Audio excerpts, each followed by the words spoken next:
Welcome to the MMA Roadshow, episode number 134 and a half. We are finally back in business. It has been far too long, my friends. We are sitting here right now post-fight. It's about 2:30 in the morning on late Saturday night, early Sunday morning. We are in the host hotel, the Mercury, here in Poland, and it is a packed host hotel. The bar stayed open late tonight, which is cool. It is just packed full of fighters, coaches, friends, fans. John Kavanaugh sitting directly behind us right now, just holding shot for about a dozen or so dudes that are just hanging on his every word. I thought you were going to say something. They were hanging on something else for a minute. They are hanging on his nuts, too. It's hilarious. All right. UFC Fight Night 118 is in the books. Guys, crazy night, right? I mean, let's get on. I mean, just getting there. All right, let's just touch on that, right? Because we're going to talk about the fights. We're going to talk about how amazing Darren Till looked. We're going to talk about the fact that Artem Lobov and Andre Fili had a big war with Conor McGregor walking around cage. We're going to talk about all that. But we got to just start with the feeling when we got there. You know, a weird situation this week with the whole ceremonial weigh-in situation. The ultras from the team here in Gdansk showed up to the ceremonial weigh-ins, and a fight ends up being scratched because of it with Adam Weizerek versus Anthony Hamilton.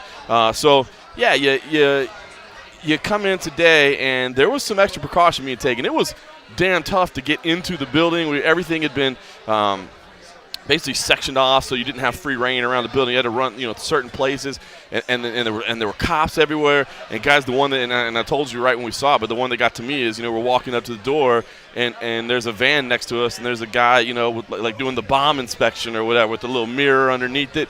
Man, everything was on high alert. It was a weird feeling, but I'll say this. Props to the UFC and props to the local authorities for going through all that, because it had to be added cost for everybody involved, added measures. But, dude, I want to get home to see my wife and kids. I don't want nothing crazy to happen, you know what I'm saying? So, weird scenario to start the night. I'm not going to lie, maybe feel a little bit uneasy. It was a weird one approaching it. And actually, just as we arrived back here at the hotel, one of the first people we bumped into was Dave Lewis, head of ops for the UFC. And I said to him, how'd it go? Because they've had a lot of stuff to deal with to make sure that everything was on the level. And he said to me, it went all right, but I'm glad it's over. I think so. It was one of those kind of events. I mean, for us, it's been relatively plain sailing. It's been a little bit tricky to get in the building tonight, but for the guys back sort of in running the behind the scenes at the UFC, they've earned their post-fight beer tonight, that's for sure. Definitely. And I guess I should say, by the way, I didn't even introduce everybody that's sitting with us. I mean, if you're listening to and a half, you probably already listened to the first episode, hopefully. You know who's in town. We're with the UK team. And Abbey Subhan is kind of on the show right now, but he's kind of just editing, I think, and not really paying attention. What it is. And, of course, Simon Head was weighing in there. All right, let's just get right to the card. It was a weird. I will say this. Again, happy that they took the steps they did, and I definitely felt safe the whole time. But a weird moment for me, guys, on press row, right before the Andre Fili Artem Lobov fight happened. I looked over, and there was a puff of smoke, like right between me, just to my right in front of the front row, just a puff of smoke, and it was weird, man. It was kind of like drifting over to me, and at first I was like, that's weird. Somebody must have just smoked some weed or something or whatever, but it didn't really have like a smell or anything. It was just like smoke. And then I was kind of looking around thinking, like, maybe I was going crazy. And I saw some journalists sitting on the row behind me that were also looking at it like, what the heck is that? What's going on? And at first I was just like, whatever. And then I was like, wait, uneasiness, all this authorities. Like, I started kind of looking for stuff. And at the end of the day, I don't know. Maybe somebody just took a drag of a cigarette as they were walking by. Or I don't know what it was. Pen or something? But it was weird, man. There was just this random puff of smoke. I'm not going to lie. It kind of freaked me out for just a second. But fortunately, all was okay. All right, let's talk about the fights themselves. Darren Till in the main event versus Donald Cowboy Cerrone.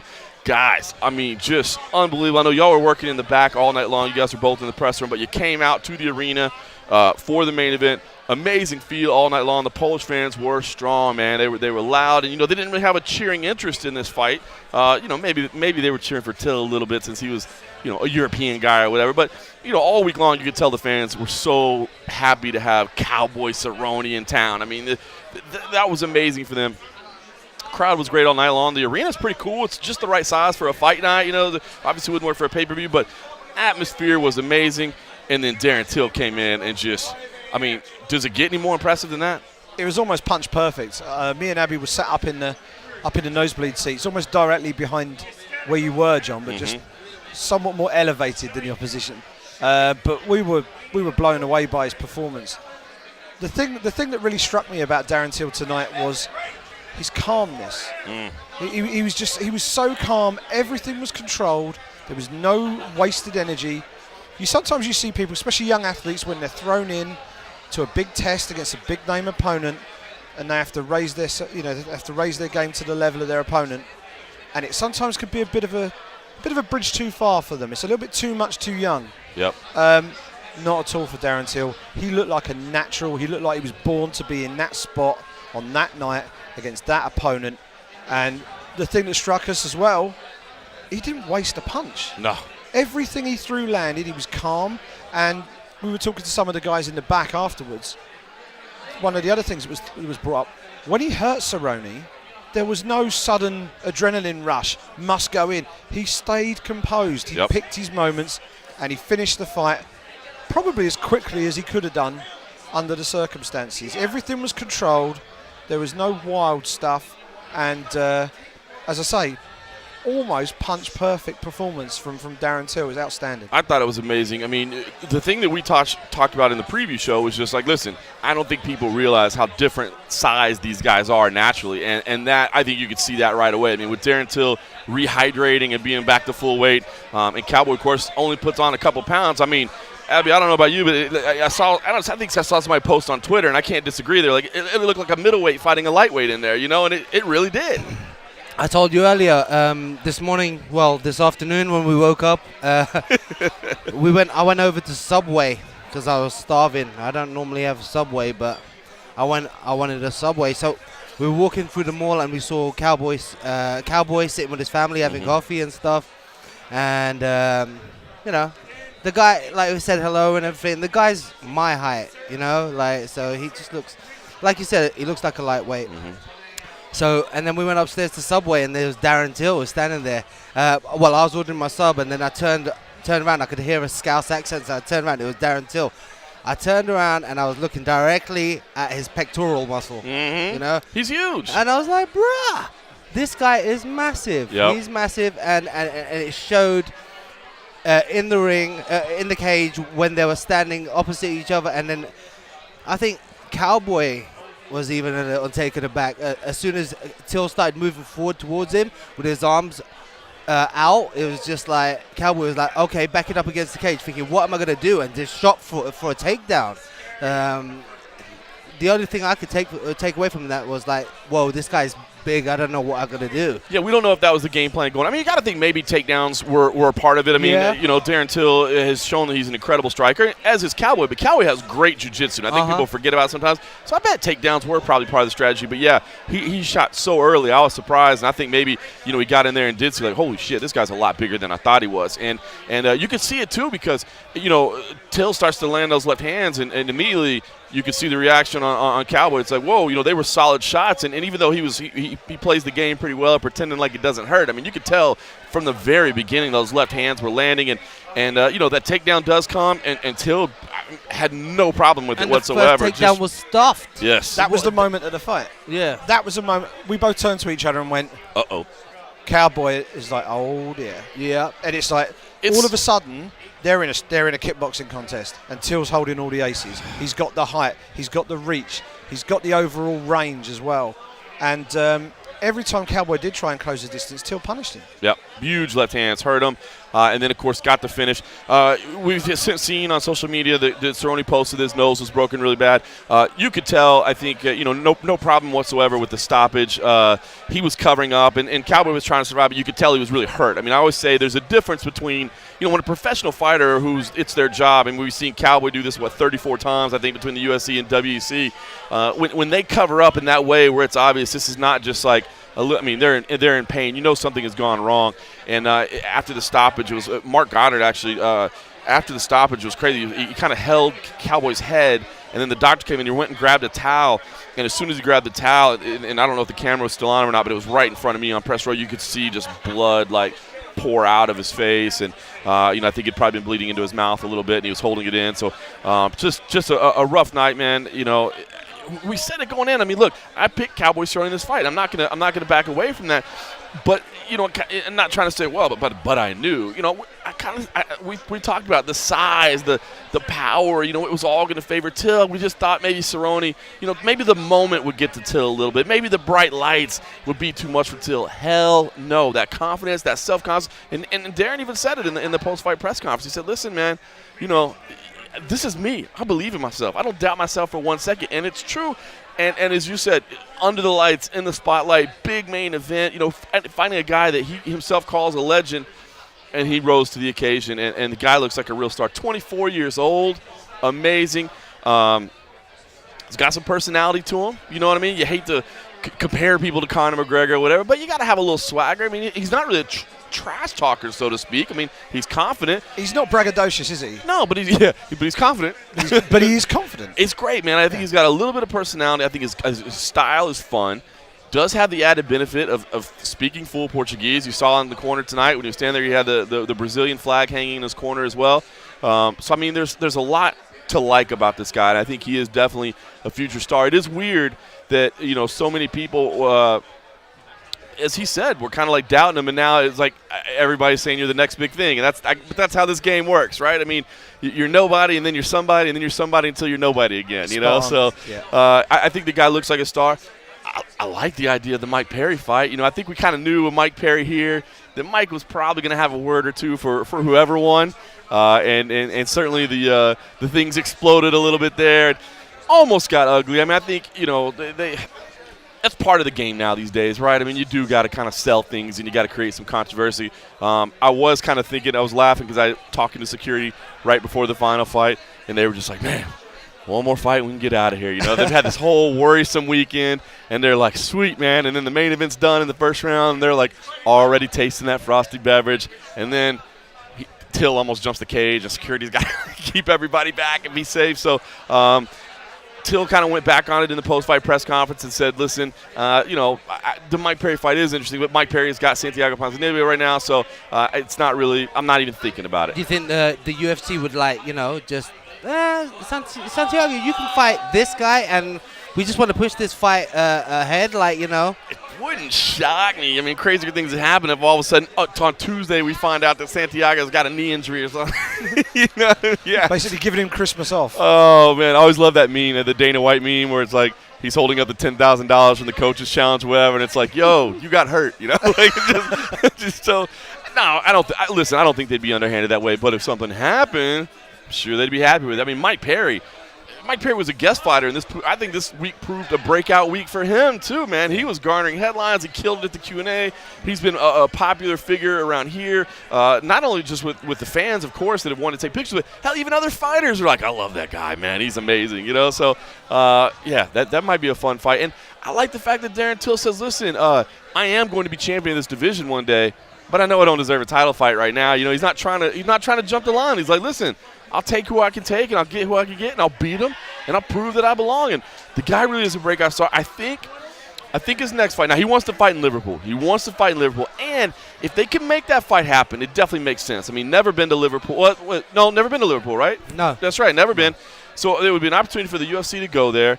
And I think, he would sell out that arena, of course. I mean, we saw how many people he had here tonight. I mean, he's got a fan base. There's no question about it.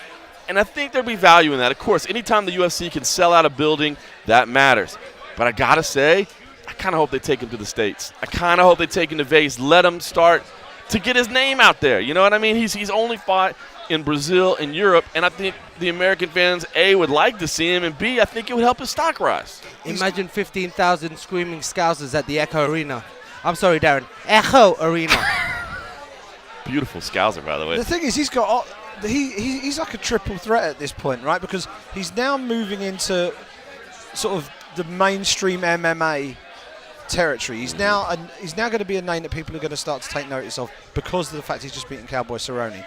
That then lines him up for a fight in America. He speaks fluent Portuguese, and he spent 3 years living in Brazil.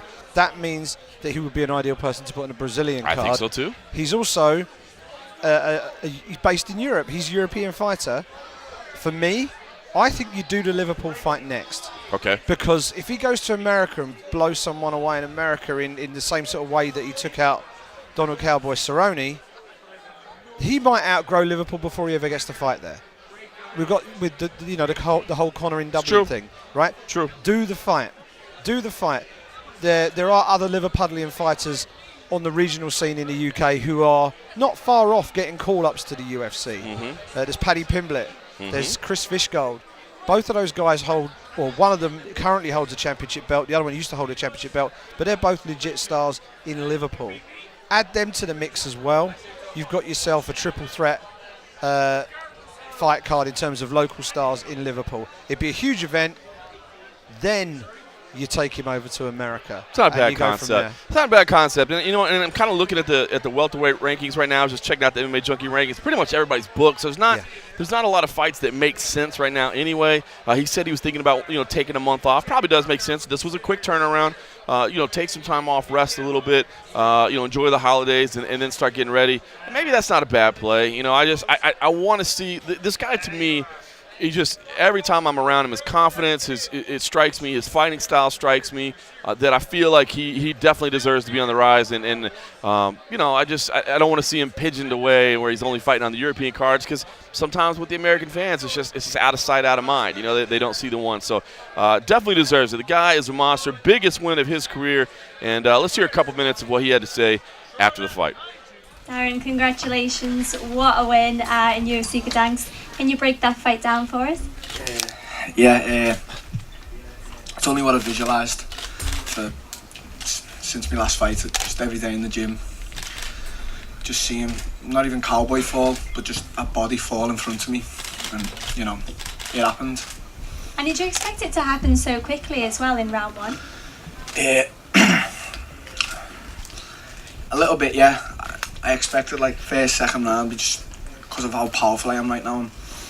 I'm just so powerful, and I knew as soon as he walked in the cage that I had his number. He didn't know how to take me. When the fight was booked and that, and a lot of people were saying they don't know me and Cowboy's he doesn't care. And, I never ever took disrespect or anything like that. But when people actually see me in the flesh and they see how I carry myself around, they see that it's not fake. I'm not like a fake confidence. I'm just totally believing myself. And when he walked into that cage, you could just feel it, that air of confidence from me. And I already knew I had him as soon as he walked in. So there was a little bit of drama at the end. You called out Mike Perry. Why was it him in particular that you wanted to fight? Well, I didn't call him out. He said that Cowboy was going to beat me on Twitter, and I said that he wouldn't. And after I beat Cowboy, I was in my mind going to call Mike Perry out, but he got the fight booked with Santiago, who I want to fight as well. So I don't really care about him now. The fight can happen if he beats Santiago, which I don't think he will do, and then we can get it on. But right now, he's got a fight book, so I don't really care. And if obviously that fight is next for you after that one with Santiago, can we expect to see UFC coming to Liverpool for a main event? Well, it has to now, doesn't it? They've never been. They had the opportunity to, go. When my Team Carbon was flying the radar for Europe years ago, Terry Etten, Paul Kelly, Paul Sass, all them guys, and they nearly came. And now, I'm one of the few guys in Liverpool and Britain, flying the flag, and they've never been to Liverpool. And you've just seen how many guys from Liverpool were there. So can you imagine if they go to my hometown? So yeah, it definitely needs to happen now. Darren up here. Congratulations on the win. We've seen Michael Bisping's gone on and won a world championship. When we spoke to you for the very first time over in Dublin, you told us you were going to be the next British UFC world champion. You're one step towards that. How much is someone like Michael Bisping an inspiration to you as you go on your journey towards the top of the sport? Well, I said I was going to be the first, and he beat me to it, so that's a sore thing, Michael, come on. But no one inspires me. No one's my hero. I don't look up to anyone. I inspire myself, and it might sound like arrogant or something, but I just don't look up to anyone. I never have, and I never will. If there's one guy I could say, it's probably my teammate Terry Etten. I've looked up to him ever since I was a kid, ever since I seen him train him. But I just respect Michael. What he's done, what he's doing, how tough he is. Everything he's done in the sport, is, you have to take your hat off to a guy like him. But he doesn't inspire me. No one does. That's not an arrogant way or anything. It's just no one inspires me.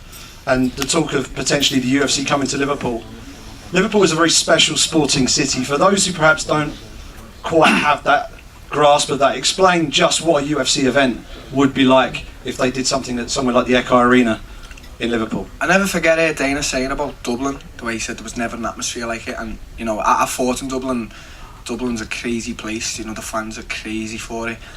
I think the Echo could really top that. I think Liverpool could definitely top it. You know, when they get behind one of their own, they really get behind one of their own. You've seen them all then. You know, they're going nuts. And this is Poland. You know, Liverpool would just be insane. You know, we've got the stadium there. You know, I think it holds like 15,000. So the UFC needs to come to Liverpool. It's such a sporting city. You know, MMA is coming now. You've got so many fighters, so many MMA fighters from Liverpool coming up. But if you just look at boxing, you know, we've ruled for years in Britain. We're such a fighting city, and it needs to happen. I keep saying it, you know. The last one from me. You're currently competing at welterweight. You're still quite young in the sport. How long do you think you can compete at 170 before maybe you have to start considering the potential move up to 185? Everyone knows I fought this year, you know, after a long layoff in Sweden, and everyone knows I didn't make weight in Sweden, and I said it would be the first and last time it would happen, and it was. You know, I've made championship weight twice now, and you know, people always go on how big I am for the weight, and I really am big. And you know, I'm not one to say it's ever an easy weight cut, because fighters say, oh yeah, this is my easiest weight cut, and they're just lying. Weight cutting is not easy. But this week, you know, I usually get prepared for a long sauna session, and you know, getting the last pounds off, and it's always a struggle. This week, you know, I started my weight cut on Thursday about 6 o'clock, and I was on weight by 9. You know, you see me having a glass of Coke, you know, so I've never done that in my life, and I haven't had 15 MMA fights. I've had a ton of Muay Thai fights. I've boxed, you know, I've never been able to do that. So right now, I'm strong at welterweight, but I definitely know I'm going to have to go up to middleweight and bust a few guys up there, so we'll see. Just quickly, Darren, you've obviously got a big fight on the horizon next, whoever it may be. What schedule works for you? I mean, do you want to try to squeeze one more in this year, or do you think maybe, you know, shut it down, enjoy the holidays, and pick it back up next year? What's the right plan for you? I would, but you know, you'd have your team around you, and they advise you best. And when you believe in your team and you trust your team, you listen to them. You know, I'd fight every week if I could, and I have. When I was a kid, when I was 16, 17, fighting professionally, I used to fight every 2 weeks. But right now it's different. You have to be smart, and you know, my manager Marcelo, he said he doesn't want me to fight again this year. He said he wants me to just, you know, have a month off, because I've had a 2-year layoff and I've come back and I've just stormed the UFC again. I've beat 2 top European prospects, and then I've just took out one of the all-time greats, Cowboy. So, you know, maybe I'm gonna have a month off. You know, I've been working relentlessly in the gym, so I'm gonna have a month off. You know, get bladdered a few times, and we'll see what, you know, the new year brings. But if a fight gets booked, you know, if the UFC say right now we give you a fight in December, I think I'll beg me coaches and my manager to take it. So, you know.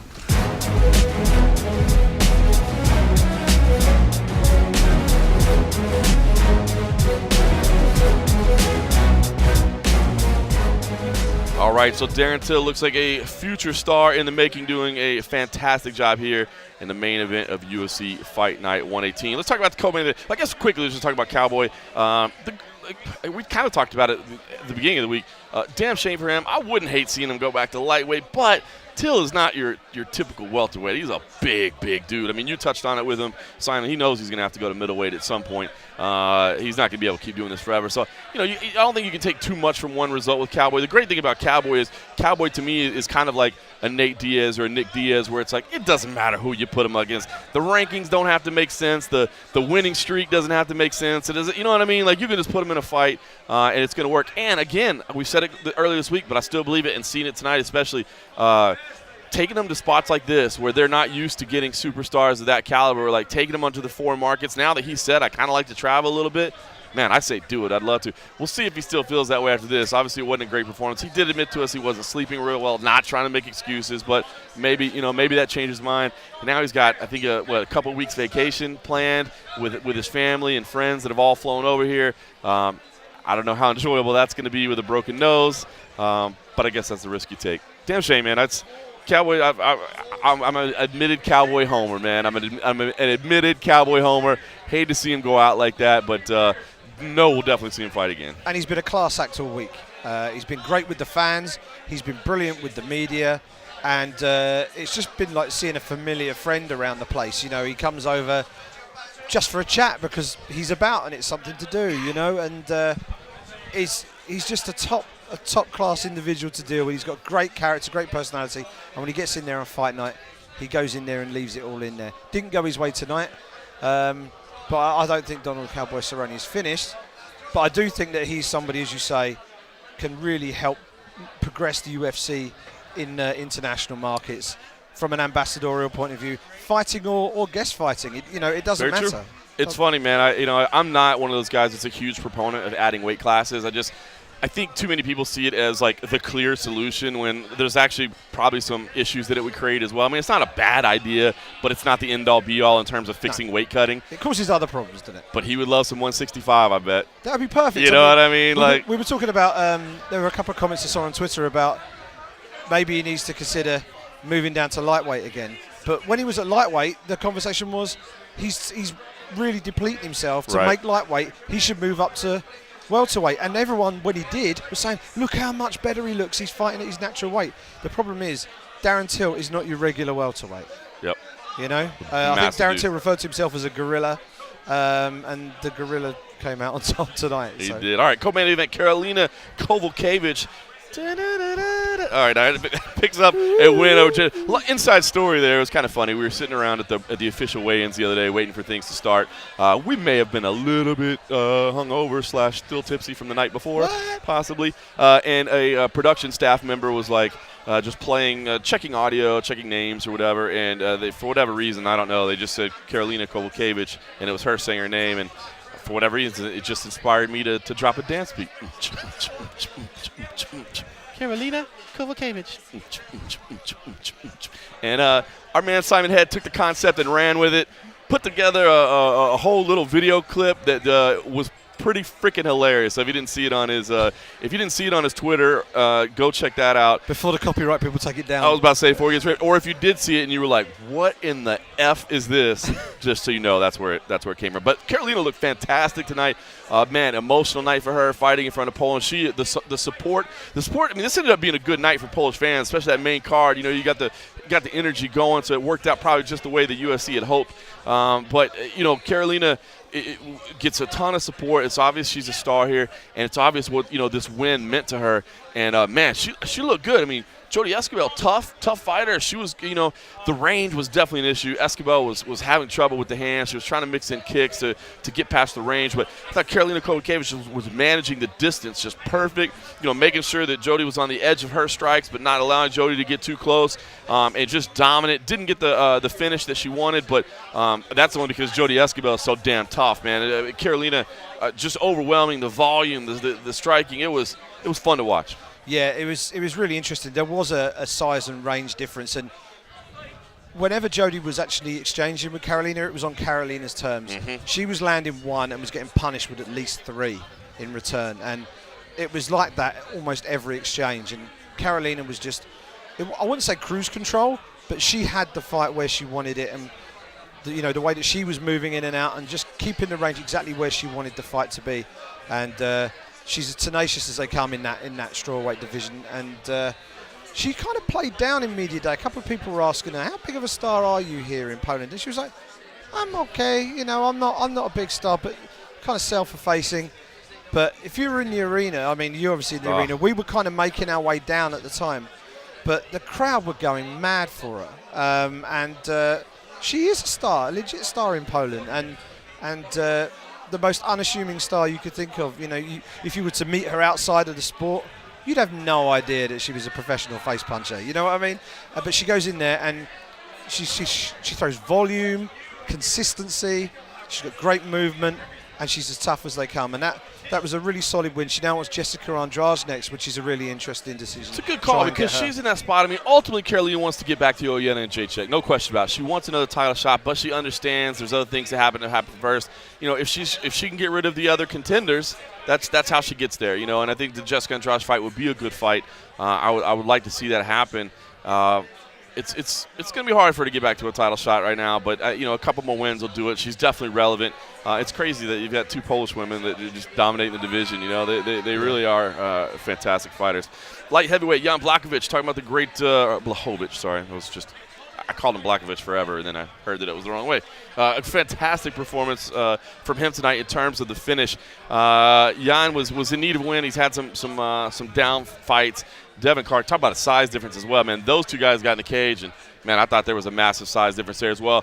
Devin was trying to do the best he could, like diving in and out at range, trying to use his speed, his athleticism. He's definitely a faster fighter than Jan was, but ultimately a nasty body kick that hurt, and that our own MMA junkie pair got a fantastic picture. If you go through the gallery of that one, where the body is literally like just rippling from the blow, but fantastic there, and then gets the anaconda choke. Sorry, I just looked at him and it made me think anaconda choke. Aljamain Sterling rolling in with it. Looking sharp, by the way. Got the suit on, having a frosty beverage. I don't know. Throw on in. Give him the headset. We'll yell for him. How about that? Might as well. We got a little moment. We got a star like Aljamain Sterling. So the human jam sport. The human jam sport, the human anaconda. So Human you backpack. won't be able to hear, so just lift like one ear like that, and we'll just roll like that. All right, yeah, there we go. There you go. Aljo, what'd you think about the night, man? I thought it was a great fight, man. The main event, it didn't surprise me too much. I thought, Cowboy's still good. It gets to a point in your career where you can dish out punishment, but how much more punishment can you take back? Yeah. And I thought that's what that fight kind of showed. He's had some tough fights, some tough wars with Robbie Lawler, Jorge Masvidal. Mm-hmm. There's only so much of those fights you could take, especially when you keep getting up there. 34 fights, he said it himself. That was his 35th fight. That's a long time. A very impressive career, but I think the younger fighter kind of like the passing of the torch, passing of the guard kind of thing. Till looks like the real deal, right? 24 years old, a huge welterweight. He's not number 1 contender right now. He's got a way to go. But to me, man, he looks like a guy that's going to be around and causing people some problems. Definitely. Very elusive on the feet, very slick. I think if you watch the way his footwork, the way he was setting everything up, just touching and going, very impressive. Mm-hmm. High-level stuff. And I think if they build him up the right way, he could be a huge superstar. The next Michael Bisping, perhaps. There you go. That call-out that he did for Mike Perry, phenomenal. I loved it. Every second of it, I wish I recorded it. I was sitting right next to Perry. But, Perry's got to take care of Ponzinibbio first. Right. If he can get past Ponzinibbio, who's a tough fighter himself, I think this is a great fight for next year in Manchester. I like it. Next year in Manchester. How much of that Mike Perry reaction, he was there, he's punching his own chin and all the rest of it. Once it all died down, how much of that was him playing up to the cameras? How much was he getting seriously fired up for that? No, that was the real McCoy. That's the real Mike Perry right there. I figured it might be. I loved it. I was like, oh, my God, here we go. You know what? After everything was all said and done, I told Mike, I said, bruh, I knew for some reason I just had a feeling that was going to happen. And sure enough, I didn't bring my cameras out because I just wanted to watch and just be in the moment. But that was sick. I didn't think he was going to start punching himself in the face and then charge the cage like that. But I knew the call-out was going to happen. But I think that made for a great sell in the fight. 2 young guys coming up, tough guys, young guys who are putting guys away. Man, that's a great matchup right there. It just sucks to see that somebody has to lose. Yeah, Mike was pretty fired up after it was over. He stayed. Yeah, he was riled up ready for a to bit. go. He was like, I'll fight Ponzinibbio, take him out, and then I'll fight December 30th to end the year. So I'm like, I love it. I loved it. That's awesome. That's a fighter, man. That guy fights. He doesn't give a shit. He'll fight everybody. It was amazing, man. All right, what else stood out to you tonight? I know you were kind of milling about, doing some VIP meet and greet, that sort of thing. And were there any other fights that you got to see that stood out to you at all? We were just talking about Karolina Kowalkiewicz and how great she looked. We were talking about the Jan Blachowicz with the crazy modified rear naked choke finish with standing position. Borderline wrestling. Yeah, it was basically a damn bulldog choke or something. Yeah, looked like an old schoolyard beatdown, But I guess a fight that stood out to me was the Artem Lobov-Andre Fili fight. Great fight. I thought Fili was a smart fight. But I thought Lobov had his moments. I actually expected Lobov to win that one, but Fili had a great game plan. He came out, fought very smart. And another fight that stood out to me was Damian Stasiak versus Brian Kelleher. How great was that fight? That was a really good, fun, entertaining fight. Back and forth a little bit, and then it got to the point where Kelleher really started to find his groove. And then he got the fight of the night bonus, too, which was pretty cool. So he put it on him. Yep. You know, the interesting thing about Brian Kelleher is we used to live together. We actually used to be teammates for Team Bomb Squad back in the days where John Jones came John up, Franchi, all of us, Pat Arnold, back in the days. This was like the old vintage team where we were training in a barnyard, you know? Literally a barnyard, like in the back of a guy's house in a barnyard. But fast forward a couple years, and here we are both today in the UFC, both killing it, and you got another great finish and another fight of the night bonus. So let's talk about we were going to get to it, and we'll go a little bit out of order because you mentioned the Feely and Lobov fight. I mean, want to get to this, all right? Were you in your cage side position at that point? Were you in your seat? Yeah. So you were on the side where Conor was. Yes. I guess to people that didn't see this, it was amazing. So he comes in the fight before, by the way, which is Warley Alves is winning. It's kind of the fight slowed down a little bit in the third round, and all of a sudden the whole arena, man, it felt like erupts. It's amazing, it was right? Hilarious. Literally, you weren't throwing any punches at that point. It's about 30, 40 seconds where literally no punches being thrown. The crowd were going apeshit. It was brilliant. Conor walks in, screwdriver in hand. It was not his first screwdriver. We'll just say that. It looked like he'd had a couple of them. Yeah. Makes his way all the way around the octagon, walks around the whole, greets the entire arena, then comes and sits in his chair over by you guys on the other side of the octagon from where we are. And you could literally feel like everybody just kind of leaning in that direction. You know, people were rushing, trying to take pictures and yell at him. It's amazing. I mean, the dude is unquestionably a superstar. He's definitely a big superstar. In my opinion, he's an icon at this point, especially for this sport. I think anybody across the world at this point knows who he is. And it was just so interesting to see how the whole demeanor and everything was happening and how he was interacting with the corners. And it got to a point where I thought Mark Garner was going to have to jump out of the octagon to try to take him down. All right, so it comes out. So Conor comes cage side. Feely comes in first, right? Feely comes in. Feely does, circles the octagon like most. But it looked like as Feely circled the octagon, he looked down at Conor. And then he comes to the corner, and Conor's pacing back and forth. And all of a sudden, Feely starts doing the strut, the billionaire strut or whatever, and they're talking back and forth to each other. Were they? What was going on? What was being said? Could you hear anything? I think it was a little bit of posturing on Feely's side, trying to let him know, like, I'm here, I'm going to fight, and this is not going to be an easy fight. And that's exactly what it was. And I think Conor was letting him know, like, I'm backing my guy 100%. And I respect that. That's the one thing I love about Conor. He backs his guys 100%. If you're from Ireland, you're training in Ireland, you're part of his team, you're part of the squad, you're like family to him. So I get that part. The only thing I personally didn't like was jumping in the corner where, legally you can't have that extra corner. But right. Mark Garner make sure he kept him honest and got him out of there. Well, that's what I was going to ask you about, because I think some people didn't understand. Like, he's not a licensed cornerman, and but you don't have a right to just come in and, like, buy a ticket or whatever and just walk wherever you want. And I think Mark was kind of upset because, I mean, the UFC is the commission here. You know what I mean? There's people placing, and I think they were upset that, Conor was getting a little bit of a free reign to walk around. I mean, at one point, he literally got up and walked to the other side of the cage to give advice for being on the ground, and you can't have that, right? So it's just an unfair advantage. Well, you know what Conor says. The double champ does whatever he wants. Unless Mark Goddard sees you. Unless Mark Goddard sees you and takes you out. That was a wild moment where he stopped it. It was a great, man, it was a fun fight. It lived up to all the hype. Those guys all week said, listen, this is a rivalry and we are excited. We don't hate each other. It's not personal beef, but we want to go in and put on a good fight, and they did it. And all credit to Artem Lobov. Cracked with a head kick, and I'm like, well, that's the fight. Son of a bitch just gets back up. He got up, put both his hands up, like what? Like what, yeah. What happened? Hit me in the head. Come on, let's happened. go. Amazing, man. Let's keep going. All hard on his part. I saw afterwards that I think he told BT Sport he's thinking about maybe hanging it up. Maybe he doesn't know. But I tell you what, man, he's a guy. I mean, listen, this sport at the end of the day is about wins and losses, and his career record isn't phenomenal. But he made this fight week fun. You know what I mean? His interviews were great. This rivalry was great. Hell, Conor coming in and ends up being a story. And to me, Artem still has a place in the sport. I know that sounds weird. I know the UFC is about finding the absolute best fighters on the planet. And maybe Artem's never going to be that. But for me, I think he's entertaining. I hope he sticks around. I definitely hope he sticks around, too. I think there's some more fun fights for him out there. I think they need to probably match him up with somebody who's going to be more willing to stand with him, to give the fans what they want in that stand-up department kind of stylistic fight. But you know what? There is a certain degree where he has to kind of realize guys are going to try to take him down because he has good stand-up. Yep. He has good counter-striking. So to sit there and kind of fight that kind of fight when you know you could take him down, take the path of the least resistance against a big name. Conor McGregor's there in the crowd, and everybody's going to be tuned up and riled up to watch that fight. Yep.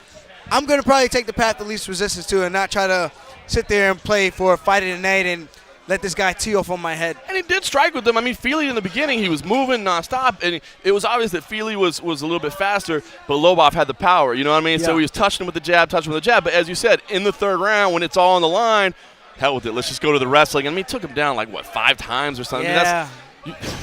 I'd take him down too, right? I mean, that's – Definitely. That's the way to do it. But he's the sort of guy that he's a promoter's dream, because when you're putting fight cards together, they can't all be home run hitters. Right. You know, you've got to build a card, and you need people who, when you pick up the phone to them, you know they're going to say yes. Artem Lobov would say yes without even knowing who the opponent is. Yep. He will. Some people say they'll fight anyone. Artem's career, he's got a very mixed record if you look at the numbers. One of the I can't even imagine how many short notice fights are on that record. He will literally fight anybody. He doesn't care who they are. He doesn't care what promotion they're in. He jumped from promotion to promotion when he was in his regional days. He got into the UFC. He wanted to earn his way into the UFC by going through tough. Eventually he got himself into the UFC, and his attitude is exactly the same. He'll go in there. If he loses, he'll lose going out on his shield.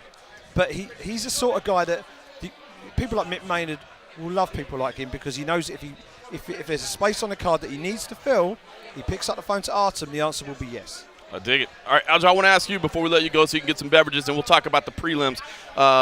Hanayaya, a lot of people were just like, what the hell is up with this matchup? I don't get it. Now, I told you face-to-face. Personally, stylistically, I love it, because I think about the possibility of you two guys getting into a grappling match, some jiu-jitsu scrambles. I'm loving it. I love the idea of the fight, the concept of the two fight styles, but I think a lot of people were saying, but, that doesn't make sense in the rankings. That doesn't make sense. So what did you think? Why did this fight make sense to you? Well, I guess people tend to forget that Ronnie just got bumped out of the top 15 rankings. He lost a close match with Joe Soto, where he was actually winning the striking exchange in that first round before he started to gas. And Joe Soto's no joke on the ground himself, and that fight was going back and forth. He lost that one, close fight. Then he came back and bounced back with a first-round submission victory over Henry Briones, who took the champ, Cody Garbrandt, all the way to a decision. Now, if you look at those two fights, you're like, well, how does that even make sense? And that's why people don't understand. On paper, it may not look like the best fight that's going to shine and stick out to you, but sometimes those are the best fights that people kind of underestimate and they fly under the radar. I think stylistically this is a great fight. Two grapplers going at it, but I'm going to have to be the smarter man here and make sure I keep the fight where the path of least resistance, and I'm going to have to tune that guy up on the feet. I agree. Beat that ass, take him down, and choke that ass out. How about that? How about that? Catch me outside. I like it. And I'll tell you what we're going to do is I'm going to let you go get a Frosty Beverages. But I'm going to play the audio that we're going to have on MMA Junkie this week as well. We didn't put the story up yet, but you did a Q&A. Probably, I'm guessing a lot of people didn't get a chance to see it, so we're going to put the story up. But you want a little piece of Jimmy Rivera sometime soon. Definitely. I think he's called me out when I was on the regional circuit. He had just lost on the show, The Ultimate Fighter. I'm pretty sure everybody knows what that is. And he lost to Dennis Bermudez in the first round. Didn't even get into the house. Okay. So I'm the #1 prospect at this point. So I need one more fight to get into the UFC. And sure enough, I got it. He wants to fight me. And I tell the guys, it doesn't make sense because I'm going to get picked up. They told me to wait. I'm sitting waiting, ready to go. I get my debut. I win 4 fights in a row. Fast forward, he finally gets signed. He wins 1 fight. He calls me out. I said, it doesn't make sense. I'm looking for a title shot, baby. But fast forward again, I lost a 2-fight split decision. I beat Augusto Mendez with a rebound, and I come back, beat Renan Barao. Here we are today. 2 top guys, top 10, top 5. Now the fight makes sense. I'm like, why am I going to fight you in a regional circuit for $3,000? That makes 0 sense to me. So now let's get paid, and I can make over $70,000 for this fight. So let's go. Now this makes sense. I'd rather take that fight and risk that instead of fighting on the regional circuit for no pay. Now, high-stakes fight, I didn't know he had, before he got the Dominic Cruz fight booked, he got that fight, but I didn't know because they said they weren't going to give him that fight. Right. So in my head, all right, let's go. This is a perfect time to fight. Winner takes all, fights for the belt next kind of thing, because Cruz was going to get the next title shot, and Rafael Santos boring as fuck. Nobody wants to watch that guy anyway. So we'll leapfrog. Either Jimmy or I, whoever wins, is going to leapfrog and take that next title shot after Cruz. Sure enough, he gets to fight with Cruz. So the winner of this, I was a little bit disappointed with that, but, I get it. It's a bigger fight than me right now. So I'm going to win this one, keep doing what I got to do, put in the work. I'm never going to knock a guy for grinding and putting in the work. And that's what people don't understand about me. I don't just talk shit to talk shit. I'm talking shit because I want to fight the best guys in the world. I want to make it a challenge. I don't want to just go in there and fight you because there's nothing on the line. Now my balls are on the line. I have to go out there and back up what I actually said. And that makes me feel more inclined to want to put in the work, wake up every morning because I know you're out there working just as hard as I am to see who's the better man on that fight day. Do you have a good time here as a guest fighter? I love it, man. The European fans are nuts. Hopefully we can get the UFC fans in America to back us the way the UFC fans out here in the Europeans, these guys do it the right way. These guys got chants. They're doing the wave. They're going nuts. I love it. I just wish we had more support like that back home from the U.S. fans. So U.S. fans, if you're listening, hey, back your boy up. If you're not backing me up, at least back the other guy up if he's from the States. Say Boomy, just do something. Boomy, something. Do something. I'll sell you a house. Awesome. It was a great crowd. All right, we're gonna get refilled on frosty beverages here. While we do that, I want to play the clip of Aljo at the Q&A session the other day, laying the smackdown on Jimmy Rivera. You'll see this on MMA Junkie this week as well. And my last question: your fight with Rani Yahya, according to the rankings, it kind of doesn't make sense. But how come you're fighting him? Well, there's nobody in the top 10 for me to fight. So what I plan on doing, I'm going to try to take a dump on Rani Yahya. Then I want to fight that bitch fucking Jimmy Rivera. I don't know anybody who I don't know if you guys seen it, who has their girlfriend defending them on Twitter that if you're a fighter. We're going to fight. Not me and your girlfriend, your wife, whatever. That shit doesn't make any sense to me. I saw him before I came out here, and I'm a very nice guy in person. I just said, "What's up, Jimmy?"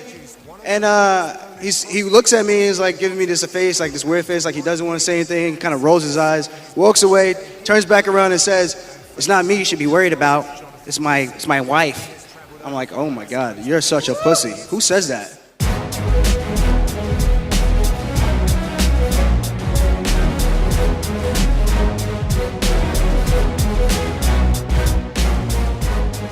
All right, we've let Aljo head on out. What a boy. Enjoy the rest of the evening. That was cool to have him jump on in, man. We had no idea. He walked by, he said, "Get me on that podcast." Of course, man, you could do that. All right, let's say one more thing I did want to touch on with Conor McGregor. Yes. We saw it afterwards, the clips of him using the F word, the homophobic slur, not the other F word, not the fook. We can say that all day long, not that one.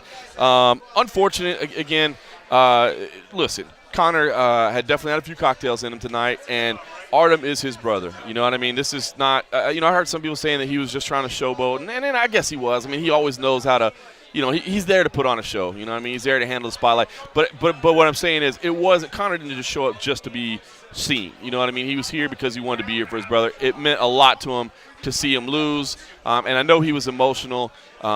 I am not making excuses because, we talked about it with Fabricio Verdum recently, that it's just unacceptable. This clip was apparently, and again, this is all kind of happening very quickly, but apparently accidentally posted by BT Sport, which is the UFC's British broadcast partner. And again, it was backstage. I doubt he knew cameras were rolling. I mean, there's all that. But I think it's important to note that none of that matters. It's just not acceptable. You can't do it. You can't do it. And, we've had instances of it before. Michael Bisping did it in a post-fight press conference. We've had Fabricio Verdum most recently did it. And we've had other instances of it in the past. Now, there's no excuse for the fact that it happened. Conor McGregor didn't know that the camera was on him, granted. But you can't say stuff like that. It's just like, using the N-word or something. Like, I didn't know the camera's rolling. Well, it doesn't matter. Why are you using it, It's unfortunate, and there will be stories about it. Definitely. Rightly so. Rightfully so. But I don't know what you can do, because I think all you can do is highlight these things for being as archaic and outdated and as wrong as they are. And then you just hope that over a period of time, education and everything else, this sort of thing fades away from the sport, because you don't want to see stuff like that. This is a very macho sport, where everybody involved in this sport, they're all alphas. But that doesn't mean that people of different sexual orientation can't be a part of this. It's competition at the highest level. and it's open. The whole idea of the Ultimate Fighting Championship was born on its openness. That's right. Right? No rules, no weight classes, whatever style you got, bring it in the octagon, and that is the true test of who the best in the world is. Absolutely, and that's what it boils down to. The rest of it doesn't matter. It's more buttoned up now because you've got the weight classes and all the rest of it, but the ethos of mixed martial arts, at its heart, is its openness. Yeah. So if ever there is a sport that, if you like, could take a lead on this sort of thing, it kind of makes sense that MMA could be a sport like that, where we say we aren't tolerating this. I don't expect there'll be any kind of sanction or anything against it. I just think that there'll be a media backlash, and I'm sure it'll be something that'll be from most people will be forgotten within a few days. And it will be. I mean, nobody's talking about Fabricio Doom except for the fact that this got brought up, and that was 2 weeks ago or whatever. But you're right, and it's not like, what are you going to do, fine him? I mean, the guy, well, first of all, since he's a contractor, you can't fine him. The UFC can't fine him. But secondly, he just cashed such a big check. I mean, fine him, $100,000 or something? I don't know, you know what I mean? Or just hopefully he'll take ownership of it, issue an apology, hopefully a real apology, not just a canned response where we're like, there's no way Conor McGregor said that, and do something to make it right, whether it be, donating some money to a center, whether it be volunteering, whether it be, a public message, whatever it may be. I mean, as you said, I mean, it is about education. It's not. It's always fun because you can't really. You can condemn the guy, but it doesn't really do you any good to just like say he's never going to fight again. I mean, as Aljo said, I mean, the guy's an icon of the sport. You know what I mean? But because he's an icon, because he's such a legend, I mean, already this early in his career, like you can't let things like this go unchecked, and then it just gets worse. Yeah, and the one thing about this is Conor sort of swanned into the building today. There was a lot of fanfare. Yeah. We had the situation when he was walking around the cage, and we kind of joked about it. Aljo joked about it earlier. The champ does what the fuck he wants, right, and the rest of it. When it comes to stuff like this, no, you can't. That's right. And it doesn't matter whether you're Conor McGregor or anybody else. Yeah. Anybody else. You don't get to. You can't do that. You can't do that. And that needs to be said. It was a moment of passion. It was a moment of alcohol influence. There's no question about it. And I think we've all been there.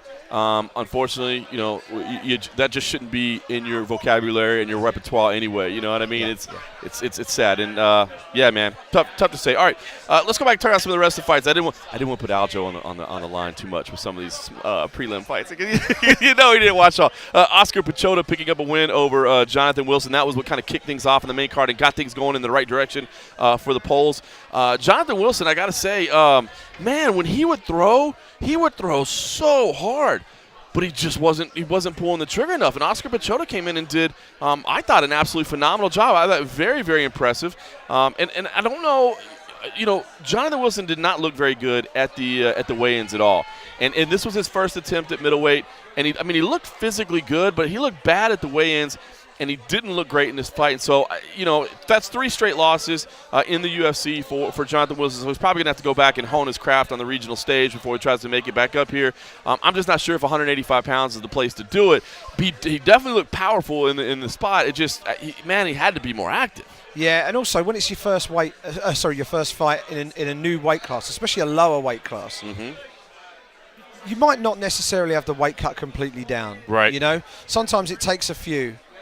Before you feel like you're really comfortable with it, and when you get to, because it isn't just the weight cut, it's the replenishment afterwards and feeling like you're fully human again when you get into the octagon on fight night. Oscar Pichota, he was one of the stories I was particularly interested in on fight night because coming through Cage Warriors, right, which is a promotion in my neck of the woods, sure, and he's had this astronomical rise where he came in on short notice, 30-second knockout victory, then gets called up by the UFC. And here he is in his hometown making his UFC debut. Pretty cool. It doesn't get much cooler than that, does it? It is pretty cool. But the one thing to say, I asked him post-fight, I said, but, did you have octagon jitters? He's like, oh, yeah. Yeah, he was pretty scared, but he was able to overcome that. I liked it. Own up to it. He owned up to it. He said all fighters get nervous, but, I was really nervous. He had his mum was there, his family were there. Like he told us in the week, he lived like 10-minute walk from the arena. So amazing. One sort of notable with this, it was his first win by decision in his career. So he's 10-0-1, and that was the first time he's been taken the distance. I'll be interested to see how he does in his next fight, where perhaps the octagon jitters aren't there, and he hasn't quite got that level of pressure on him because it's his first fight. It'd be cool. I will say, we were talking about how the passionate fans and the crowd and all that. I did have a Polish journalist next to me who was not a big MMA. He was actually asking me a lot about mixed martial arts. He admitted he didn't really know a lot about the sport, but he said that he actually did hear, unfortunately, some racist chants during that fight aimed at Jonathan Wilson. I mean, there's nothing the UFC can do about that. What are you going to control the crowd? But I mean, sucks to hear that, man. I was like, damn. It is something that sadly still exists in sort of the Eastern European right? part of the world. Yeah, I mean, like to be honest, it still football, exists in my part of the world as well. But it is something that it does still sadly. It's something that still sticks around in this part of the world. Yeah, it sucks. I didn't ask him to tell me exactly what the nature of the chants were. He just told me that, and I was just like, that's a damn shame, man. I hate to hear that. All right, Marcin Held against Nasrat Haqparast. This was an amazing fight. Yeah. Amazing fight. Haqparast, I was really impressed with. I really was, too. And I'm sorry, the 30-27 scores here, to me, are not right. And no. I know that sounds weird because you're like, fights can be close. You can have a 50-45 fight that's close where, like, every round is, you narrowly win every round. Totally, yeah. You can. But I don't know, man. I had that fight even going into the third, and I think Marcin definitely did what he had to do to win. But when I heard 30-27 3 times, I was kind of like, what? I was in and out of media scrums. It's not always easy to sit through an entire fight when you're backstage because it's just a constant stream of people coming in to talk to. And but that fight, I probably saw the first and third round of the fight, and I was kind of glancing up at the second round of the fight, and it looked to me very much like it was a very, very close fight. And I thought that the way the fight was going in the third round, the people who were in the press room with me, some of them weren't in and out of the scrums like I was. Right. And they were all of the view that maybe Marcin needs to finish this. Yeah. Just to make sure. And then when the scorecards came in, it was 30-27. There was a lot of whooping and hollering and cheering among the Polish media contingent. You tend to get that in Europe. Yes, you do. It is a slightly different culture. We had people being applauded into the press conference and all that. That was pretty funny. But yeah, so the local media were very excited to see Marcin finally get his first UFC win. How crazy is that? It was his first win. And he was obviously over the moon and very, very pleased about it as well. But Haqparast looks like a guy to keep your eye on, right? I think so. And I think it was him. They brought him back a bit later, and I think he said he wouldn't mind a fight with Sage Northcutt. Nasrat said that? Yeah, I believe so. They brought him back because he's German speaker, right? And there was some German media there. They wanted to speak to him. So they arranged for him to come back. Oh, that's cool. He said he thought, because some of it he was talking in English and some of it he said he thinks he's better than he showed. Right. And he would love a fight with someone like Sage Northcutt. I thought it was a great performance, man. I thought it was fun. I did have this fight scored 29-28 for Marcin Held. But I thought Nasrat put on a fantastic performance. I definitely want to watch him again. We touched on Brian Kelleher and Damian Stasiak a little bit, but that fight was phenomenal. It did get awarded the Fight of the Night bonus, and I think it was very, very deserving. Yeah, Brian Kelleher, just a fun guy, man. Just in your face, nonstop, relentless aggression, the high-level scrambling techniques that were in here. I mean, this was just a badass fight. It's funny because I had a couple different Polish people come up to me this week at various times. One was at the weigh-ins. You were standing right next to me. He was like, Stasiak, that's the one you got to watch. I had people. It was weird, man. So it was like, I guess the Damon Stasiak fan club was out in full force this week, but everybody kept saying, this is the guy. And I'm telling you what, he did look really good. He just ran into a tough guy, Brian Kelleher. Yeah, and I asked him in the post-fight scrum, I said, you're sort of developing this reputation as being the guy to go into someone else's backyard and spoil their day. He's had 3 fights in the UFC, and it's kind of funny. People normally prefer to fight at home. Right. The creature comforts, they're not too far from their home, they get the support come with them. He's had 3 fights in the UFC. He went down to Brazil, beat Alcantara, and was getting cans and bottles and God knows what else thrown at him on the way out. He then fought in New York. Oh, the chant's going on over. They're currently chanting for the leader of the opposition in the UK Parliament. That's what it is? Jeremy Corbyn, the leader of the Labour Party. The Labour Party, yeah. But yeah, so back to the plot. There's a whole show going on behind me over here. There you go. But yeah, no, Kelleher, he then had his second fight on his doorstep in Uniondale, New York, and lost. Right. And he said it messed him up.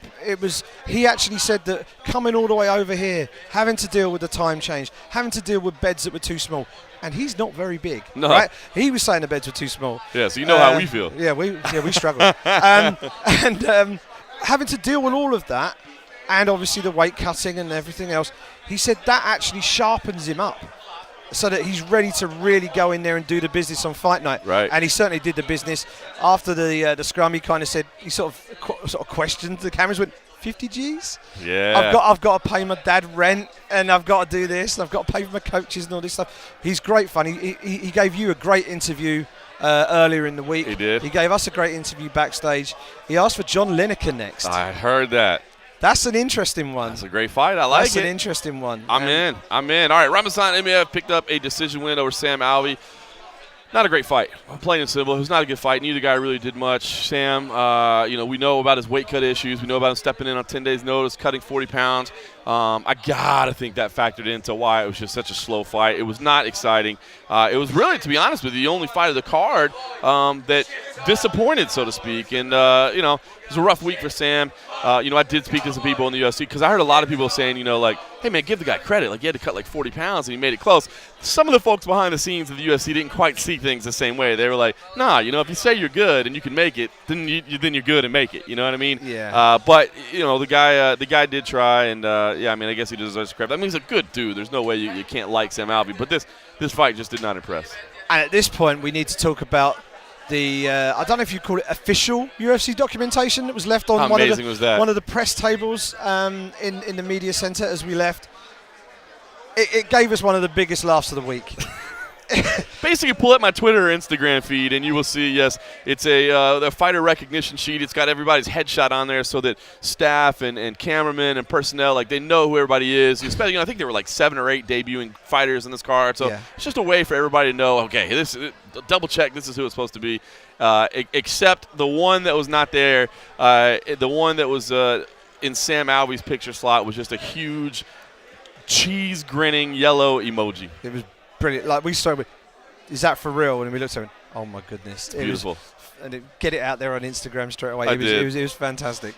We talked a little bit about Andre Fili versus Artem Lobov. Andre Fili, we didn't get to talk to him after the fight. Hopefully we'll catch up with him soon. We thought we might see him here, but he had to be transferred to the hospital. I know there were concerns. Did see his teammates. They said it was okay, but he might be exhausted, or he might just be I don't think he drink. Does he drink at all?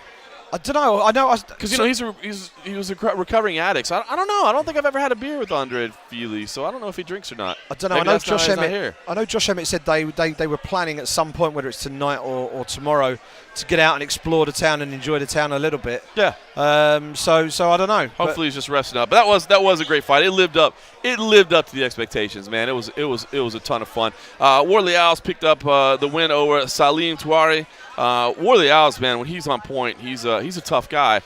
This was a good fight too. I mean, it slowed a little bit towards the end, and then it became the Conor McGregor show. But Warley, he's had some losses, but when he's on point, he's still dangerous. I was surprised, I'll be honest with you, because Salim Touari came in. He's got a pretty decent-looking knockout record. Mm-hmm. I thought Warley would go to the ground for this fight. I thought he'd go to his grappling.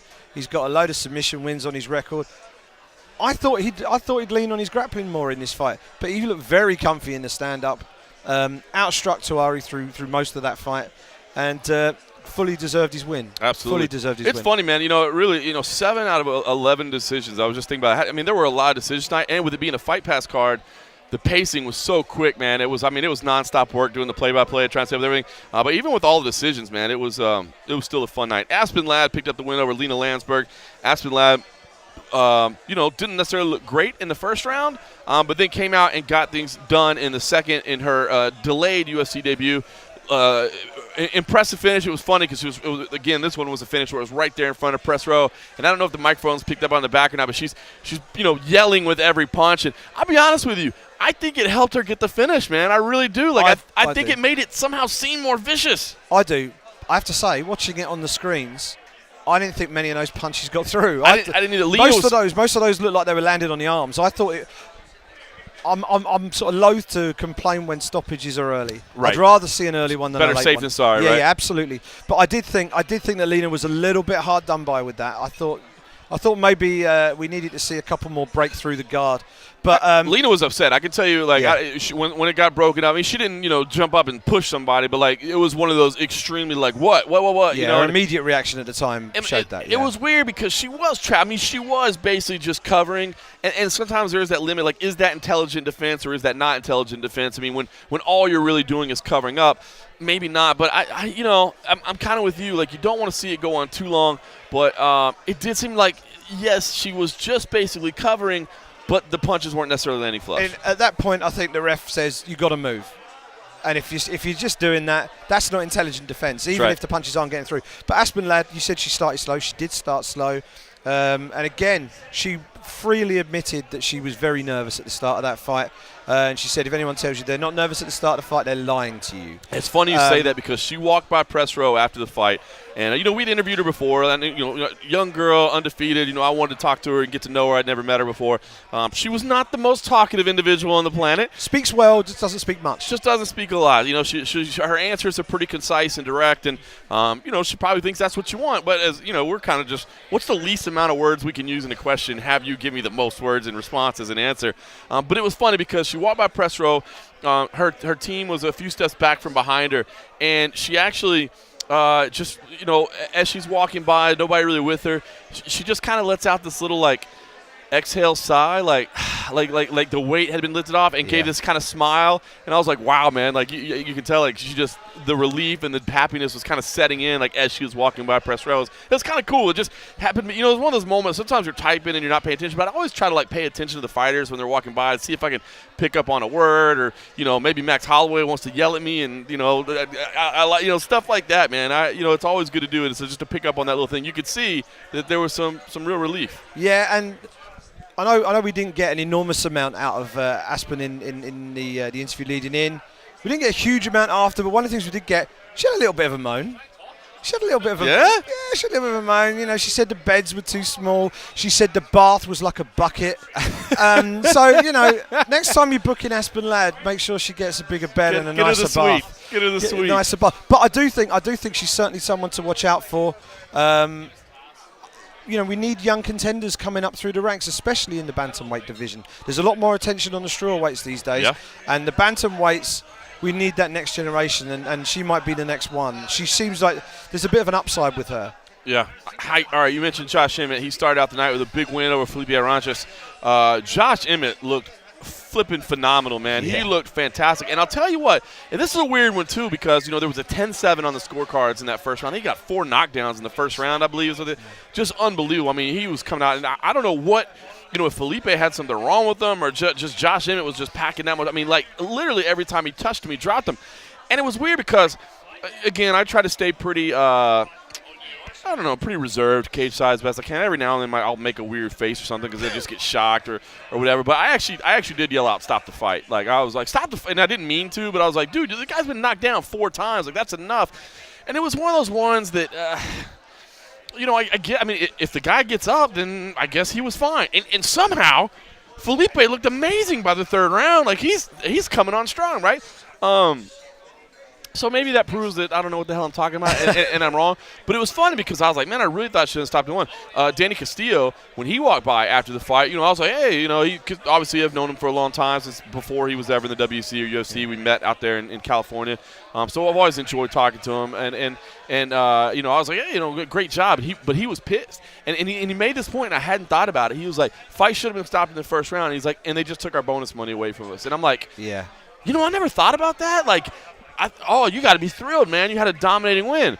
No, man, you're not. You knock somebody down 4 times in 3 minutes and you get the win. You might be talking about 50 G's. You dominate somebody over the course of 15 minutes, you're probably not picking up 50 G's. So kind of interesting. It's like he still got a win. He still looked great. He still dominated. He still was impressive, but didn't, maybe had a shot at some bonus money and didn't get it because he had to go those extra 2 rounds. Yeah, Emmett sort of hinted at the whole bonus thing in his post-fight scrum. He said, I was hoping, I really was hoping for that 50 G's bonus. Maybe I'll still get it, but I just don't know. But the interesting, watching it on the screens again, and it's interesting the differences between someone who's watching it from like 9 feet away, like you are, and I'm watching it on a screen in a totally press different room. experience. It really is. every time Emmett landed that big right hand in the first round, it seemed to have this disproportionate effect on Ranchez, and it sent him flying to the ground. And we asked him about, we asked Emmett in the interview, was he, did you feel like you were actually hurting him? And he's like, oh yeah, his eyes are rolling back. But the thing was, it was almost like the minute his bum hit the mat, it was like the reset button had been hit and he was okay again. Yeah, that's what was weird about it. It was really bizarre. And that's why I said, I don't know if something was wrong with him or not, because it did seem a little bit disproportionate. But, I mean, obviously, the first when he landed, you're like, okay, a little flash knockdown or whatever. But he gets up, and again, every time he touches him, he falls down again. It's like, I was like, is Emmett just this strong at 145 pounds, or is something wrong here? It was just bizarre, man. It was, but I will say, man, credit to Ranches, like I said, to keep coming forward, to keep crawling back up. It's not how pushing many the times pace in you the get knocked third down. round towards the end. Right? He was having a real go, and Emmett had to change his game plan because he was going for that finish. And then by the end of the round, he's like, okay, I've got to pace myself now. Amazing. I know. I was kind of worried that he might punch himself out and cause himself a mistake. He was definitely slower in the third round, but he upped it again towards the end. How heartbreaking would that be? Well, listen, I thought it was a fun night. Overall, I know that you've enjoyed being here on Fight Week again, Simon Head. You've been a fantastic help to us. Should say that all those post-fight scrums that you were talking about, they're all on the MMA Junkie YouTube page already. They'll be on MMA Junkie as well. You'll see full stories as well. So if you want to go watch any of these, you hear some of these comments that were being made, you can go check those out here. But Simon, overall, man, just fun week, fun fight card. Yeah, it's good to be back on the road again. It doesn't happen that much these days. Things have changed a little bit. But last one I did was Belfast last year. Last proper overseas one was 205 in New York. So it's been fantastic. And actually, this is kind of where our sort of working relationship started in Poland. That's right. Back in Krakow 2 years ago. That was the first time that we'd actually worked side by side. And I'll very, very quickly share a quick anecdote from that. It's one of my favourite stories from our time. There were some stories about Poland. I'm not sure that it's okay. Not that story. Okay, it's good. It's, no, we're okay. It's Media Day. Mirko Krokop versus Gabriel Gonzaga was the main event at the Toron Arena in Krakow. And we're waiting on Mirko. And Vicky, the PR girl from the UFC, good friend of the show, says Mirko's coming. But he's a little bit grumpy. Now, Mirko is not exactly the most enthusiastic guy with the media on the best of days. But nonetheless, here comes Mirko. Me and you were standing next to each other and you went, leave me the first couple, we'll get him going. And then you just tossed him a few softball questions and he was just one-wording you. He was like, so, I know you're not a big fan of doing this media thing. No. And he's like, so, okay, this is going to be good. He was leaving me out to dry. Chucked a couple more his way, same sort of response, and then you went, what's the dumbest question you've ever been asked? And then a little twinkle appeared in his eye and a little grin appeared on his face and he went, that one. And then everything changed. And no lie, like most media scrums that we do, they're on average between 3 and 6 minutes, I would say, because you've got to get round people and also video views. You don't want to be putting a 22-minute interview up with one guy. And we're doing like 10 videos, so you really don't have to go chop them down. And Gotcha. But on this particular occasion, I think my audio track was like 22 minutes. Yep. And by the end of it, journalists were voluntarily peeling away, and Krokop was going, where are you going? And he was challenging people. He was like, I want more questions. He was challenging us to do burpees. Yeah, he's like, I'll do more burpees than you. I'm like, yes, you will. there was absolutely no question about that. It was craziness. And after that, we went out and we drank beer and had pierogies, and life has never been the same since. I kind of forgot about that. That was fun. That was fun. He was in such a shitty mood. Ended up having a good time after that. We have fun. And we've had fun this week as well. It's been great fun. The fans have been great here in the hotel. We've been blessed to have two fantastic guest fighters who have been incredibly accessible when they're on and off duty. Yep. And the fighters themselves have delivered on Fight Night. You can't ask for much more than that. Can't ask for that. And we even brought back the and a half episode. How about that? Now I've got 45 minutes until I need to leave to go to the airport. So I haven't even packed my bag yet. And I want to try to sneak in a quick shower real quick so I'm not funky on the plane getting back home. So we'll just wrap this bad boy up and say thanks for listening.